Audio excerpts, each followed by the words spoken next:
He told me he loved me. He promised me a future. And I believed him. I was a recent widow. I was lonely, and he took everything. My entire life savings, $83,000 gone.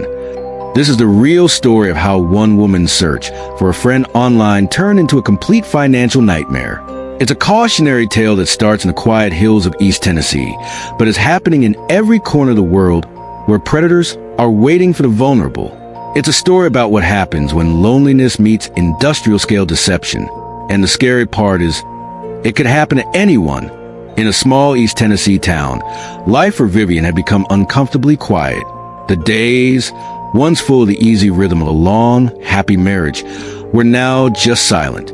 Her husband of several decades was gone, and in that quiet, the house felt bigger, the nights felt longer, and the loneliness was a constant, heavy weight. Like a lot of people who suddenly find themselves alone, Vivian was just trying to figure out how to fill that void. She'd built her life around a partnership, and navigating the world as a widow felt like learning to walk all over again. Her friends and family were there for her, of course, but they had their own lives. The deepest hours of the night, when the grief and the quiet felt loudest, were hers to face alone. And that's when the modern world offers what looks like a solution. The internet, social media, a place where you can find old friends and make new ones, seemed like a harmless way to connect with the world without having to step back into a life that didn't feel like hers anymore. For a widow in East Tennessee, it felt like a lifeline. Vivian wasn't looking for some whirlwind romance. She just wanted a friend, someone to talk to, someone who might get it. And that simple, human need for companionship is what opened the door to a nightmare she never could have imagined. She was about to walk straight into a trap, one set by professional criminals who have turned loneliness into a global, multi-billion-dollar industry. Her quiet life was about to be shattered by a ghost, a digital phantom built from stolen photos and a script of lies designed to steal not just her money, but her faith in other people. It started, as these things so often do, with something simple, a friend request on Facebook. The profile picture showed a handsome, smiling man. His name, according to the profile, was Mark Crocker. He was a stranger, but there was something about his kind eyes that felt safe. She accepted. Soon, a message from Mark landed in her inbox. His words were gentle, charming, and he seemed genuinely interested in her life in East Tennessee. For Vivian, who spent most of her days in a quiet house, that little notification alert became a small burst of excitement. It was a connection, a conversation. Then came the daily texts. "Good morning, beautiful. Thinking of you." Experts call this love bombing. It's a key tool for romance scammers, an overwhelming flood of affection designed to build intimacy and emotional dependency fast. And Mark was a pro. He painted a picture of a successful, worldly businessman who was still a good-hearted, sensitive guy. He was a great listener and seemed to understand her grief like nobody else. He spun a tale of his own loneliness, of two lost souls finding each other online. He even called her his sexy man, an odd term of endearment that, for whatever reason, made her feel seen and wanted after so long. He built a fortress of trust, one digital brick at a time. He learned about her life, her family, and her finances. He knew she was a widow and played the part of the devoted new partner perfectly. He promised her a future together, a life where she'd never be lonely again. He was becoming everything she felt she was missing. The photos he sent backed up the fantasy. Images of a handsome, well-dressed man, all stolen from the social media profile of some poor, unsuspecting guy. To Vivian, these were glimpses into the life of the man she was falling for. In reality, they were just props. For about a month, this digital romance bloomed. Vivian's world, once gray with grief, was now full of color. The constant messages, the promises of a future, it was a powerful cure for her solitude. He never asked for a thing. He just gave compliments, attention, and the promise of life together. The relationship felt real.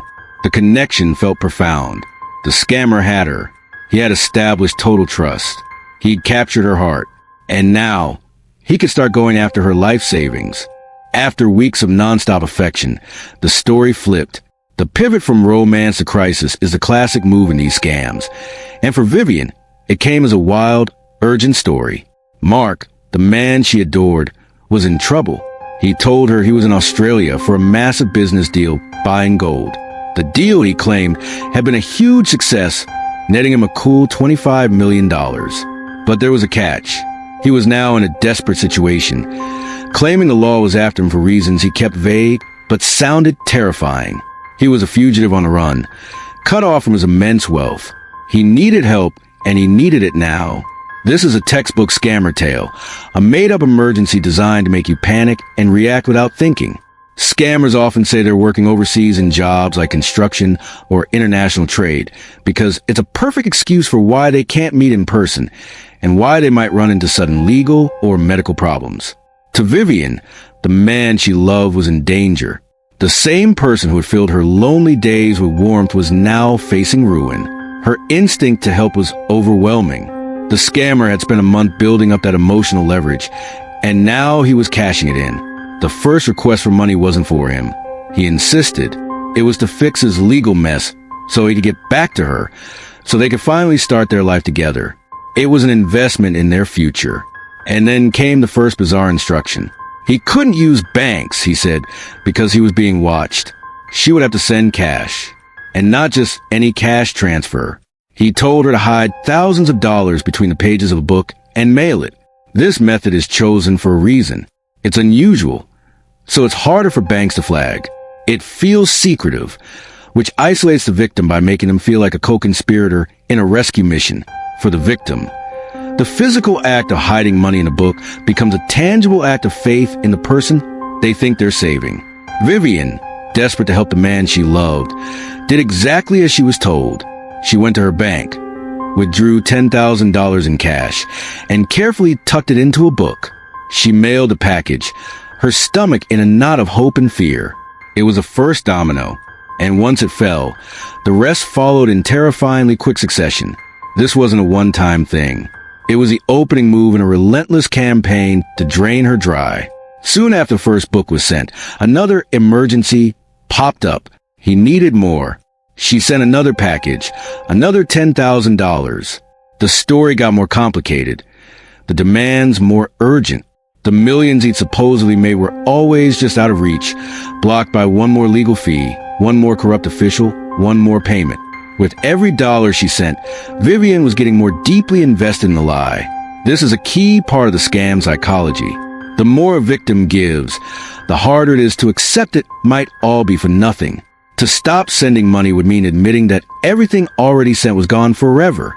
It's called the sunk cost fallacy, and scammers exploit it ruthlessly. As Vivian herself later said, I felt like I had gotten so far invested that I couldn't stop because I wanted to hope that I'd get my money back. That hope, the hope of getting her money back and the future she was promised, was a hook that kept her on the line, pulling her deeper and deeper into financial ruin. The love story was over. The extraction had begun. Once Vivian sent cash in a book, the dam holding back her life savings was broken. The first two $10,000 payments were just a test.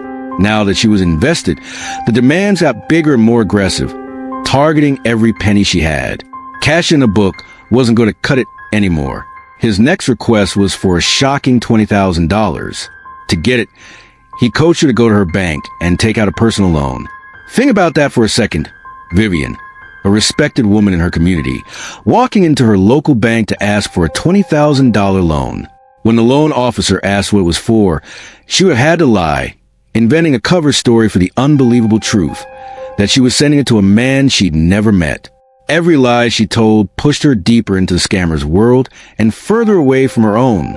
She got the loan, and that $20,000 disappeared. But the scammer wasn't done. He had a map of her finances from all their conversations, and he was going to pillage every corner of it. Next up, her credit cards. Following his instructions, she maxed out 2 different cards, likely buying gift cards or using other untraceable methods that fraudsters love. The debt piled up, and the interest started ticking like a time bomb.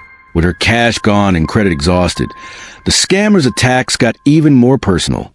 He went after the money tied to the very source of her pain, the death of her husband. He convinced Vivian to cash in a portion of her late husband's life insurance policy. This was sacred money, a final gift from her partner to make sure she was taken care of. At the scammer's urging, she took $3,000 from it, turning a symbol of her husband's love into fuel for a crime.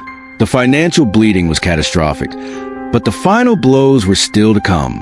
The scammer now set his sights on the bedrock of her security, her retirement savings. He persuaded her to withdraw $30,000 from her IRA. This wasn't just spending money. This was her future, the nest egg meant to support her for the rest of her life. In just a few months, Vivian had been systematically drained. She'd sent cash in books. She'd taken out a massive loan. She was drowning in credit card debt. She'd spent her late husband's life insurance money. And she'd raided her own retirement account. In total, the loss was staggering. Over $83,000.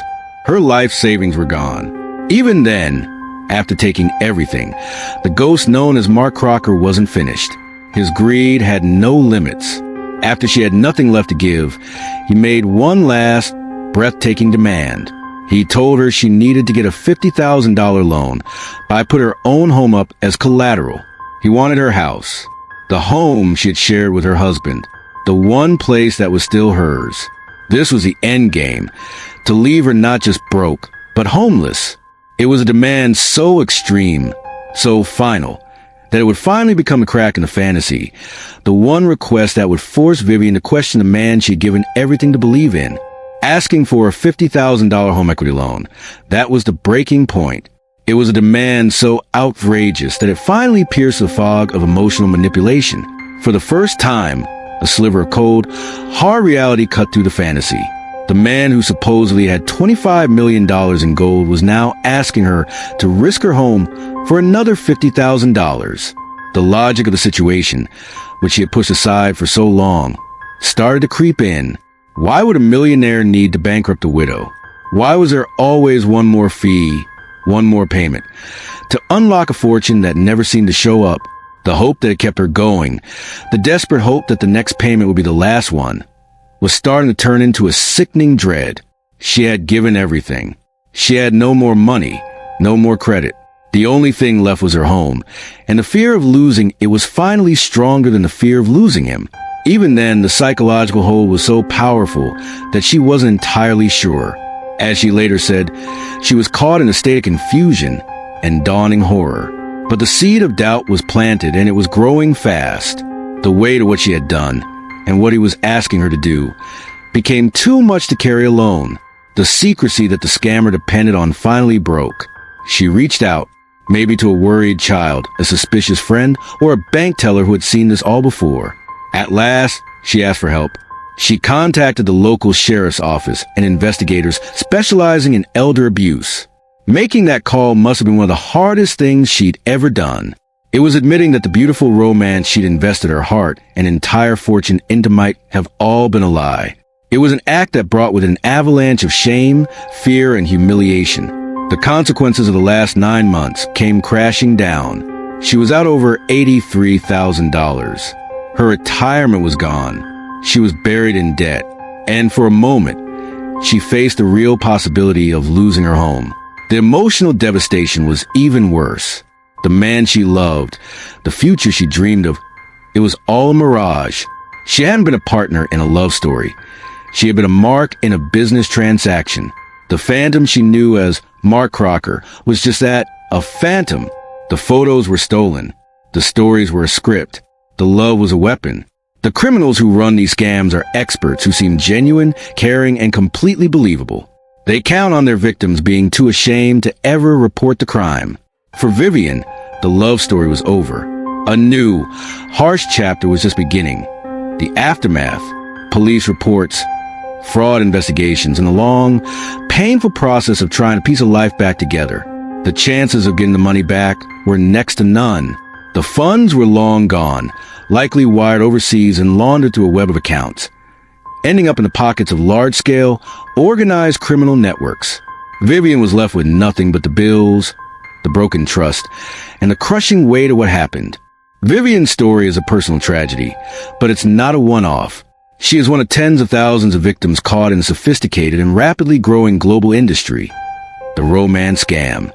This isn't the work of lonely individuals, but of organized criminal syndicates that operate like twisted call centers, using scripts and psychological tactics to steal staggering amounts of money.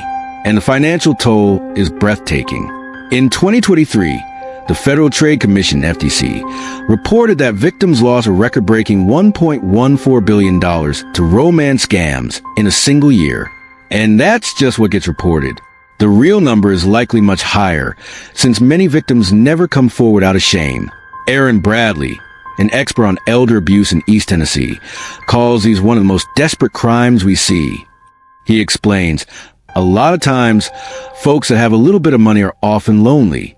It's this toxic mix, isolation and access to savings, that makes older adults, especially widows and widowers like Vivian, prime targets. They aren't targeted because they're foolish. They're targeted because they're grieving and lonely, and they have a lifetime of savings that criminals see as a payday. The playbook used against Vivian is a textbook example. First, scammers hunt for targets on social media and dating apps, looking for clues of vulnerability, being recently widowed, divorced, or expressing loneliness. They build fake profiles with stolen photos of attractive people, and are now even using AI to create terrifyingly realistic fake images and videos. Next, as we saw with Vivian, they love bomb the target with constant attention to forge a powerful emotional bond as fast as possible. They want you to feel like you found your soulmate in a matter of weeks. Then comes the ask. The scammer, who almost always claims to be working overseas, suddenly has an emergency, a medical bill, a legal problem, or a business deal gone wrong. Just like Mark Crocker's story, the first request for money is often small, just to test the waters. If that works, the scam enters the escalation phase. The emergencies pile up, and the demands get bigger. At the same time, the scammer works to isolate you from friends and family, saying things like, they're just jealous of our love, or don't tell anyone, they won't understand. This secrecy turns a victim into an accomplice, making it even harder to break free. Finally, there's the extraction. The scammer bleeds a victim dry until there's nothing left to give. Once the money runs out, or the victim starts to catch on, the scammer vanishes. The profile is deleted, the number is disconnected, and they disappear, leaving behind total emotional and financial devastation.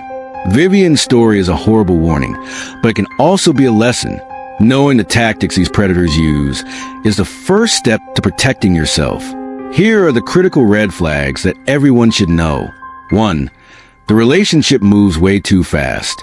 Scammers don't have time for a slow courtship. They'll claim they're in love within days or weeks.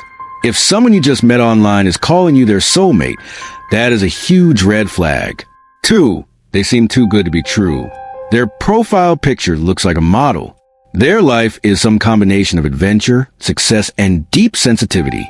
They're often widowed with a kid to seem sympathetic, or they work a job that keeps them far away, like on an oil rig, or, in this case, as an international gold trader. If it feels like a fantasy, it probably is. 3. They can never meet in person or video chat. This is the big one. They'll always have an excuse. They're stationed overseas, their internet is bad, their phone camera is broken. In this day and age, a refusal to get on a live video call is a near certain sign you're being scammed. They're hiding the fact that they look nothing like their stolen photos. 4. They try to move the conversation off the platform. Scammers will quickly ask for your personal email or want to switch to a messaging app like WhatsApp. This gets you away from the dating site safety features and makes the conversation more private, which helps them isolate you. 5. Their life is full of drama and emergencies. Once they have your trust, their life suddenly turns into a soap opera of constant crises that, conveniently, only money can solve. The problems are always urgent, designed to make you act before you have time to think. 6. They ask for money, gift cards, or cryptocurrency. This is the ultimate, non-negotiable red flag. No legitimate person you've just met online will ask you for money. Scammers will ask for payment in ways that are hard to trace and impossible to get back, like wire transfers, gift cards, or crypto. And as we saw with Vivian, some will even ask you to mail cash. 7. They try to isolate you. They'll tell you your friends and family are just jealous or don't understand your special connection. They demand secrecy, especially about the money. This is to keep anyone who cares about you from pointing out all the red flags they can see clearly. If you see any of these signs, the advice from the FBI is simple. Slow down, talk to someone you trust, and do a reverse image search of their profile picture. Most of the time, you'll find it's been stolen from someone else's profile. And finally, never, ever send money to someone you have not met in person. It's the golden rule that will protect you from almost every single romance scam.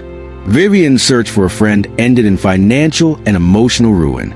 She was left with an empty bank account, a mountain of debt, and a heart broken not by love, but by a crime. Her story is a harsh reminder that our basic human need for connection can be turned into a weapon. The fight against these scams is ongoing, but the hard truth is that it's very difficult to prosecute these international criminals, and getting money back is extremely rare. The most powerful defense we have is prevention through awareness. That's why it's so important to share stories like Vivian's. Her courage to come forward, despite the shame and pain, is an act that can protect others. We all have a responsibility to talk openly with our parents, friends, and neighbors about these dangers. We need to check in on people who are lonely or grieving, because isolation is a scammer's front door.